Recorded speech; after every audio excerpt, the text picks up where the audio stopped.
Hey guys, this is Coach Michele coming to you from a cabin in Dahlonega, Georgia. Look at the beautiful background. I am so thankful for the opportunity to be here. I'm so thankful for the opportunity to be able to share with you. I am sharing with you the most frequently asked questions. Number one, what is the difference between a non-medical home care agency and a home health care agency? Short answer, non-medical is exactly that. We're doing personal care services, ADLs, meaning you are physically touching the person and you're helping them with activities of daily living.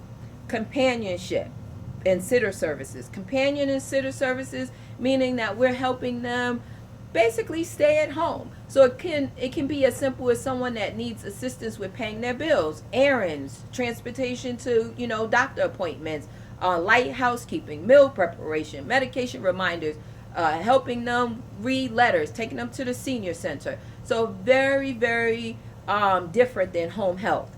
Simple answer for home health services: speech therapy, physical therapy, occupational therapy, skilled nursing. Those are the main differences between the two.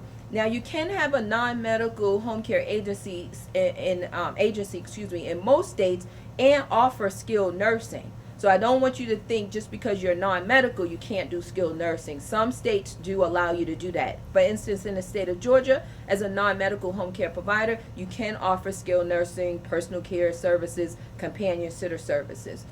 Just want to let you know that.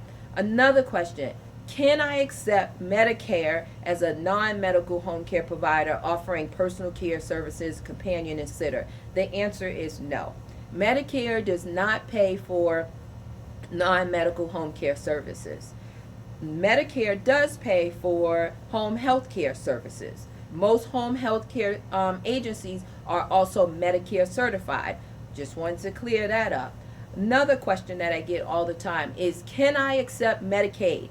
Yes, in most states, as a non-medical home care provider, absolutely, you can accept Medicaid if you meet their qualifications. So yes, you go through the process of getting your license as a home care provider, and then there's another process that you go through for Medicaid.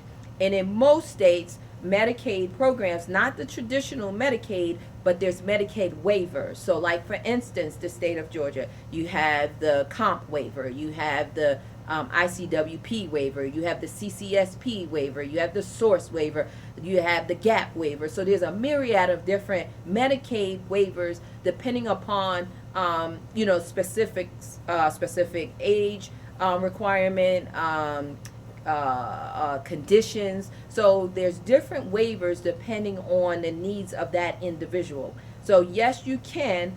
And most states require you to be in business at least a year because they want to make sure you know what you're doing before you get those dollars, coming from a federal, state governmental, agency. So just want to make sure you're competent and you know what you're doing. The other thing is that's really great because one thing that people don't know with Medicaid, a lot of times they're like, oh, I want to accept Medicaid, I want to accept Medicaid. But Medicaid is serious. You have got to know what you are doing because they do audit you. You can be the chosen one. And if you are audited, they do go back, say 5 years, and they can take all of your money. Yes, all of the money that they paid out for that specific individual, even if it was a small mistake, a big mistake, or whatever it is, it's up to them. So you never want to be in a situation where you have billed, say, a couple of $1,000s, $20,000, $30,000, $40,000 over a couple of years, and then Medicaid comes back and take that money. So you have to make sure you know what you're doing. So as a home care agency, you are going to have unannounced inspections by the state of Georgia, but you may also have inspections through any third party payer that you decide to accept, like Medicaid. Another question: can I accept long-term insurance as a non-medical home care provider? Absolutely. If you're licensed and you meet their requirements, sometimes they want you to have $1 million policy, general liability policy. So it just depends. But yes, you can. There's multiple streams of income. That's another question I get all the time. What are the streams of income? Well, there are multiple streams of income. You can accept private pay, of course, Medicaid waivers, long-term insurance, VA benefits, and many more. Those are just to name a few. There's a lot of programs out here that workers' comp. And I could go on and on because we're providers. My organization, we're providers for all of those that I mentioned and more. And that is something that I do teach to my coaching clients, how to create those additional streams of income and build those relationships with those third-party payers so you can get those referrals coming into your organization. So there's a multiple streams of opportunities available. Another question that I get quite often is, why am I so inexpensive? Why are my prices so inexpensive compared to others? I always say, and I always tell people, in this case, it's not you get what you pay for, because in this case, you're getting a lot more. I do this because I truly, truly have a passion.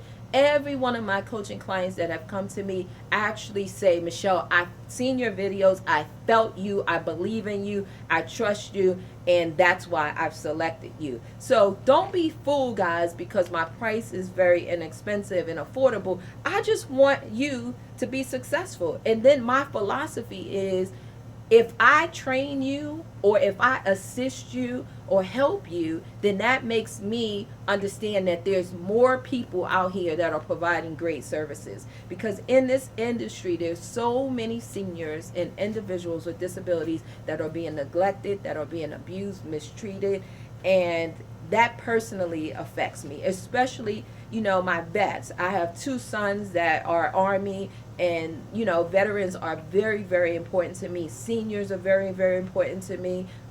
Everyone that, need our help is very important that we treat them right. These are God's people, and we have to treat them right because we reap what we sow. And if it doesn't come back to us, then of course it can come back to our children, grandchildren. So we have to make sure that we're treating individuals the way we want to be treated. That's very important. Let's see, what else am I asked quite often? How much money do I need to get started in this business?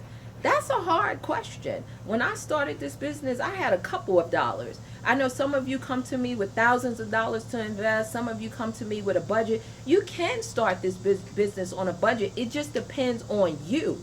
Because if you have what it takes to be successful, then you can be successful. Meaning, are you going to be up every day and live, eat, sleep, drink this business until you get it off the ground? Are you going to go out and pave hit the pavement, running? You're going to go out, you're going to go to doctor's offices, you're going to go to networking events, you're going to do all these things. And if so, then you can be successful. You create that grassroots, organization and spread the word that way. And if not, if you have funds to invest, then that means you come straight out the gate. You're able to invest in a website. You're able to invest in search engine optimization. You're able to invest in print ads, TV commercials, billboards, whatever it is. If you have the funds to invest in those, so you may start, faster than someone else, but you can start this business on, a budget. And another question, can I run this business and still work a full-time job? That's up to you. That's tricky because this is a serious business, and as the administrator, you need to be in the business all the time. So personally, my personal answer is no. You may be able to get away with a part-time job, but you need to be in the business every single day because you have to know what goes on, and you have to be in contact with your customers. I'm going to give you a quick example. I recently had someone call me. She had a home care agency in her home. Her dad was actually on hospice, so hospice was in there, and she had a home care agency in there providing services 10 hours a week, right? She called us to come in, and she hired us for 17 hours a day. So we went in there 17 hours a day, and another agency was there providing services for 10 hours a week. That agency never communicated with her, so she did not know that they could offer 17 hours. She was under the she was under the assumption that they could only do 2 hours. They never came out to communicate with her. No supervisory visits, no follow-up. The aides just simply came in 2 hours a day, and that was it.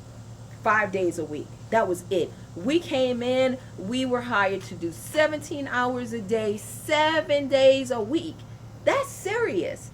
For us, that's serious because we were able to communicate with her, tell her exactly what we can offer, how we could help her and her dad to make their life easier. And the other agency was still there doing 2 hours a day.